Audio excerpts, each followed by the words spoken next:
It's April 11th, and we continue to read the Bible in a year. As I always say, the spiritual fruit comes from reading the Word and praying to God. And it's important every morning to eat and then to just spiritually fill ourselves up as we get through the day in these trying times. So today I thought I was going to do one verse when I first just skim the Bible, as I often do, and go through my verses, and then I work out and I listen to it as well, and I pray while I do that. And God changed me. That's kind of how I choose the verse. I pray that God would help me choose what would be most important to myself and those around me that may today or in the future even listen to this.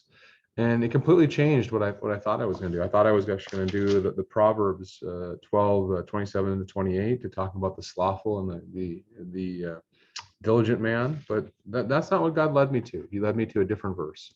He led me to Luke 14, 10 to 11. Which was in our reading today in the 1-year Bible. And I'll just quickly read it.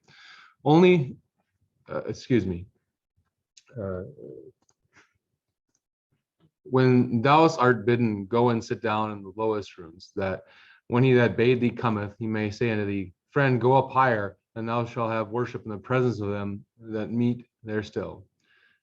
For whoever exalts himself shall be abased, and he who humbles himself shall be exalted. You know, this is the key verse that says those who try to push themselves up in pride, and if they sit in the first seat so everybody sees them, or they walk up in church because they want to be seen, and they want to go say hi to the rich man in church, and they just want to be that person that looks for the station in this world of man. It's very, very dangerous. Oftentimes why I sit in back, or I limit my dress is for this reason. Because I know that nobody is better than anybody. In God's man, every soul is equal, and he loves every one of his children equally. Different giftings. Some may not have a speech that he's given me, or the gift of strategy, but they show more love outwardly. And it's one of those things that I wish I had, the instant charm where you just love that person.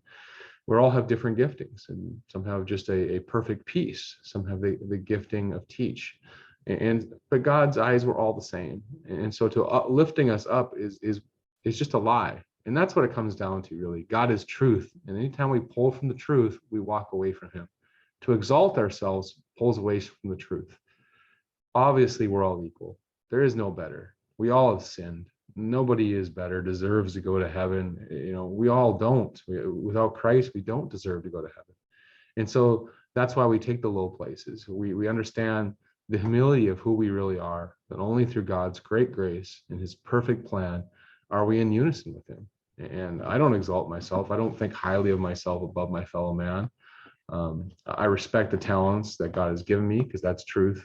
But I also know that a person who can sing, and a person who can teach the kids in classes, and a pastor, what great beauty that God's given those gifts. Those who go out and win souls and just have the evangelizing great gift to help bring in the harvest.